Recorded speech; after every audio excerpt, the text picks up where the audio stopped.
Bonjour, alors dans cette vidéo, il est question de savoir placer un point défini par une égalité vectorielle. Alors en fait, quand tu es au lycée, puis tu vas commencer maintenant en seconde, on a des fois des exercices de géométrie vectorielle, donc avec les vecteurs, on te donne une figure et puis on te demande couramment de commencer à positionner des points inconnus sur cette figure. Bien sûr, il ne va pas falloir te tromper et on va te les définir justement par une égalité vectorielle. Alors les petits conseils que je te donne, c'est pas toujours évident à bien interpréter ces calculs et pas se tromper, auquel cas tout est faux. Alors moi les conseils que je te donne, c'est qu'à chaque fois que tu as des négatifs, tu vois, des coefficients négatifs, comme ici moins 1 à b, eh ben, tu peux le transformer en plutôt plus b vers 1. D'accord? L'opposé du vecteur a vers b, c'est le vecteur b vers 1. Tout simplement, ça te permet de ne pas penser à l'envers, je dois faire l'opposé, c'est beaucoup plus simple de faire directement le déplacement de b vers 1. Ensuite, si ton point inconnu, comme ici, c'est le point M que tu dois placer, évite de partir de lui. Parce qu'en fait, tu te demandes d'où partir, c'est ton objectif, pour arriver en A qui lui est connu. Tu vois, si tout le reste est connu, bien sûr. Il vaut mieux que tu transformes cette égalité, comme je l'ai fait ici, tu vois. Si le déplacement de ce point inconnu jusqu'à A doit être égal au double du déplacement de C vers D, il vaut mieux que tu te dises, eh bien, regarde bien, je ne vais pas changer les coefficients, je vais juste changer le sens des vecteurs. Eh bien, le déplacement MA, si je veux qu'il soit égal à 2 fois C vers D, je préfère privilégier de A vers M, l'opposé de MA, est égal encore au double que je ne change pas, non pas de C vers D, mais de D vers C. Et là, regarde, M, du coup, il sera à la fin, d'accord? Et on partira du point A. Donc, si tu veux placer M dans ce cas-là, eh bien, je pars de A, et pour arriver en M, je dois faire le double de D vers C, tu vois? Voilà, et il n'y a pas de négatif non plus qui pourrait m'embêter. Si tu as dans tes calculs également, par exemple, un vecteur AB plus un vecteur BC, tu peux utiliser pour simplifier la relation de Chasles. AB plus BC, il vaut mieux faire AC que de faire un déplacement AB puis un déplacement BC. Autant faire directement AC. Allez, tu peux faire pause et chercher les exemples que je te propose. Alors, on a 3 points à placer, M, N et P. Je vais prendre 3 codes couleurs, donc le premier sera en rouge, c'est le point M. Alors j'y vais. Déjà, observation, c'est dans tous les cas, il faut observer. J'ai pas de coefficient négatif. Le point à placer inconnu, c'est M. Il n'est pas en début de vecteur, ben, c'est tout à fait facile, c'est immédiat. Je vais partir de A, et pour placer M, je dois faire le quart de A vers B. Alors je vais prendre du rouge, donc je pars de A, regarde bien en haut, à gauche, je pars de A, il faut que j'aille vers M en faisant, regarde bien ici, il y a marqué un quart de A vers B. Alors, si je vais vers B, là j'ai 1 AB. Là, regarde bien, 3 quarts de AB, une moitié de AB, et bien un quart, ça m'amène ici. Et du coup, ton point M, c'est immédiat. Ton point M, il est ici. Et donc, je le positionne. M est fini, il est ici.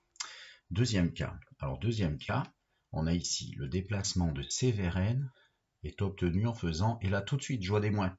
Alors le point N inconnu, il est à la fin, donc ça me va, je vais partir du point C qui est positionné ici sur ton rectangle, et donc du coup je dois faire ça, ça m'embête un petit peu, je vais appliquer le premier conseil, je vais changer déjà d'entrée tous ces moins en plus, et du coup c'est ce que je t'affiche, je vais garder C vers N, et du coup ça fait C vers N égale, non pas 3 quarts de moins 3 quarts de DC, mais plus 3 quarts du coup de C vers D. Moins un tiers de A vers C, je vais donc faire plus un tiers, mais pas de A vers C, de C vers A. Et regarde, ça y est, c'est fini, j'ai que des plus, je pars d'un point connu, et je dois aller en N, et bien c'est parti, je vais démarrer en C, et je vais faire successivement cette somme vectorielle. Donc 3 quarts de C vers D, donc 3 quarts de C vers D, je vais t'afficher un déplacement, tu peux faire des petites constructions à côté, d'accord? Donc je vais t'afficher ce déplacement, 3 quarts de C vers D, regarde bien en vert, je vais mettre là le code couleur vert, je viens de faire 3 quarts de C vers D, et maintenant ici il y a marqué 1 tiers de C vers A, je vais faire pareil, j'ai besoin de construction pour t'aider, 1 tiers de C vers A, je te l'affiche également sur la figure, regarde bien, voilà, et du coup ça veut dire que si je pars de C, regarde bien, le point qui est ici, pardon, je pars de C, je vais faire 3 quarts de C vers D, regarde bien, je pars de C, je fais ce déplacement, 3 quarts de C vers D, donc ça m'amène ici, d'accord? Ça m'amène ici. Et ensuite, je dois faire, je reprends mon laser, puis plus 1 tiers de C vers A. Donc en fait, je dois faire ce déplacement-là, mais attention, à partir de là où j'étais arrivé par le précédent. Donc plus 1 tiers de C vers A, ça va donc m'amener ici. Et donc je suis arrivé au bout, c'est-à-dire, si tu regardes bien, je suis arrivé en N. Et donc, qu'est-ce que j'écris? N, il est positionné ici. D'accord? Si je reprends mon écriture, je suis parti de C, je viens de faire 3/4 de C vers D, et ensuite j'ai cumulé 1/3 de C vers A qui m'a amené là au bout, c'est-à-dire N. On continue, dernier exemple. Donc dernier exemple, si on le regarde bien, eh bien je pars de P, ah mince, c'est le point inconnu, pour aller en B, et je dois faire le double de B vers A plus C vers A. Tout est plus, mais problème, je pars d'un point inconnu, justement celui que je cherche à placer, le point P. Alors, je vais transformer, et du coup, si je ne veux pas toucher au coefficient, les laisser positifs, je vais juste permuter le sens de tous les vecteurs intervenants. Et donc ça donne B vers P, enfin PB, la relation qu'on te donne, égale donc 2BA plus CA, et donc je change le sens pour partir de B qui est connu, ça donne B vers P, non pas P vers B, vaut aussi, c'est équivalent à 2, non pas B vers A, mais A vers B, plus A vers C.